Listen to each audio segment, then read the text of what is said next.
You're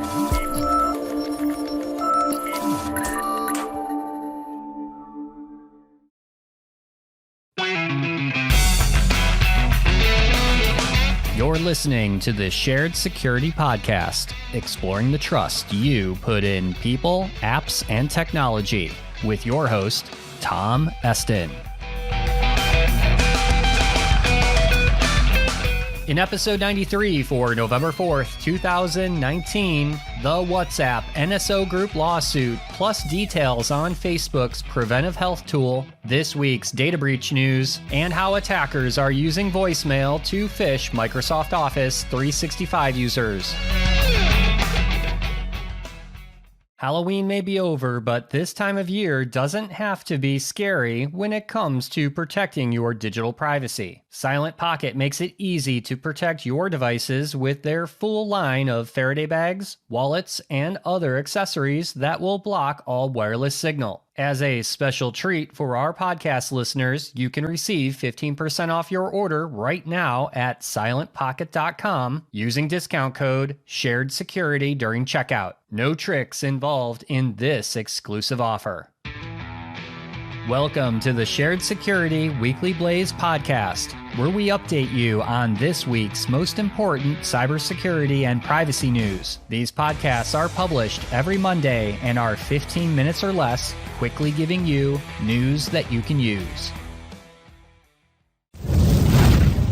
Will Cathcart, the head of WhatsApp, which is a Facebook company, wrote an op-ed for the Washington Post stating that WhatsApp has filed a complaint in U.S. federal court against the infamous Israeli company, the NSO Group. You may remember that several months ago, a serious vulnerability was found in WhatsApp in which malicious code was delivered via a seemingly innocent video call compromising the app and device. Through WhatsApp's own investigation, in partnership with activist group Citizen Lab, they detailed how NSO Group servers, internet-hosted services, and certain WhatsApp accounts were traced back to the NSO Group during their investigation of the attacks. In addition, it was discovered that at least 100 human rights defenders and journalists were targeted using this NSO spyware, most likely a form of Pegasus, which is known as the spyware of choice for nation-states to target specific individuals. Of course, the NSO Group, as expected, has denied any involvement in the attack. Check out our show notes for the link to the full federal complaint to read the details for yourself. In other Facebook news, Facebook announced that they are developing new partnerships and programs to support people that want to connect with resources to support their health. One of those resources is something called the Preventive Health Tool, available in the US. This new tool will allow Facebook users to find doctors, set appointment reminders to schedule tests, note them as completed, and much more. Facebook says that their reason for doing this is to spread more awareness about preventive care for things like cancer screenings. Now, I'm sure the first thing you're thinking is, will Facebook now have access to my healthcare data? Well, Facebook says that, quote, preventive health allows you to set reminders for your future checkups and mark them as done, but it does not provide us or the health organizations we're working with access to your actual test results. Personal information about your activity in preventive health is not shared with third parties, such as health organizations or insurance companies, so it can't be used for purposes like insurance eligibility, end quote. Now, your next question is probably about how many more healthcare-related ads will I start seeing on Facebook if I use this tool? Well, Facebook has an answer to that and says, quote, we don't show ads based on the information you provide in preventive health. That includes things like setting a reminder for a test, marking as done, or searching for a healthcare location. As always, other actions that you take on Facebook could inform the ads you see. For example, liking the Facebook page of a health organization or visiting an external website linked to or from preventive health, end quote. And that last sentence is key. Ultimately, the more time you spend on Facebook, the more opportunity you have to see ads in general. But by also liking a page of a healthcare organization or visiting an external website, you are still giving Facebook little pieces of information that can be used to track you and eventually serve you, guess what?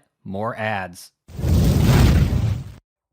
And now a word from our sponsor, Edgewise Networks. The biggest problem in security that remains unsolved is unprotected attack paths that allow threats to compromise vulnerable targets in the cloud and data center. But traditional microsegmentation is too complex and time-consuming and offers limited value that's hard to measure. But there's a better approach, Edgewise Zero Trust Auto Segmentation. Edgewise is impossibly simple microsegmentation, delivering results immediately with a security outcome that's provable and management that's zero touch. At the core of Edgewise auto segmentation is zero trust identity, which automatically builds unique identities for all communicating software and devices by combining cryptographic properties of the workload with risk classifications. Edgewise protects any application in any environment without any architectural changes. Edgewise provides measurable improvement by quantifying attack path risk reduction and demonstrates isolation between critical services so that your applications can't be breached.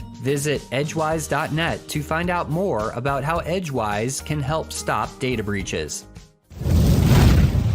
In data breach news, the world's very first domain registrar, Network Solutions, disclosed a data breach in which a third party gained unauthorized access to a number of computer systems in which account information, such as name, email, address, phone number, and services assigned to a customer, may have been accessed. However, according to the breach notice, no customer credit card data was compromised, and they have hired a third-party independent cybersecurity firm to investigate the incident. If you're not familiar with a domain registrar, these are the companies that supply domains like .com and .net, website hosting, and email to individuals and businesses. Network Solutions, which is now owned by Web.com, was the very first company to operate the domain name system, aka DNS, as a subcontractor for the US government way back in 1991. Besides posting a breach notice that, for some strange reason, isn't linked from their main website, Network Solutions is contacting those customers affected and will require all customers to reset their passwords as an additional precautionary measure. In related news, an open Elasticsearch database exposed 7.5 million Adobe Creative Cloud user records. According to the researcher who reported the issue to Adobe on October 19th,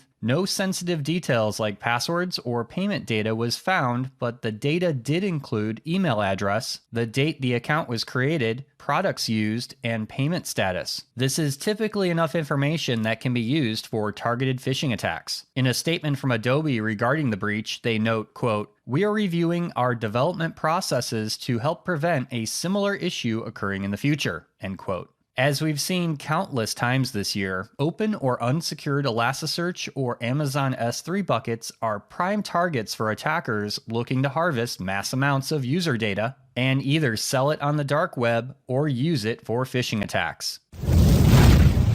Speaking of phishing attacks, they seem to be getting much more creative and devious. We just talked on the show last week about how researchers found ways to use our Amazon Echo and Google Home smart speakers in phishing attacks against us. And this week, researchers at McAfee Labs identified a new type of attack that uses a fake voicemail message to lure victims into submitting their Office 365 email credentials. Here's how the attack works. You'll receive an email that looks to come from Microsoft stating that a call was missed and that the caller left you a voicemail. Attached to the email is a file which will automatically play an audio recording that appears to be a very short voicemail saying hello and nothing more. After the recording ends, you're told that in order to hear the rest of the voicemail, you need to log in with your Office 365 credentials. The login page looks just like the Office 365 login page, but you know better, right? And according to McAfee Labs, it's not just one type of phishing kit that is using this voicemail trick. 2 others were found for sale on the dark web leveraging this same technique. Now, regardless of new phishing techniques being used like this one, always look at the URL of any landing page to see if it's actually legitimate before entering your credentials, and even better, don't click on links in suspicious emails in the first place.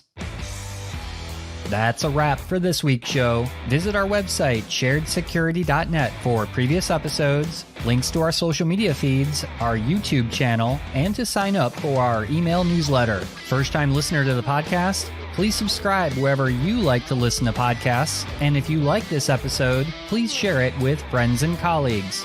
Thanks for listening, and see you next week for another episode of the Shared Security Weekly Blaze.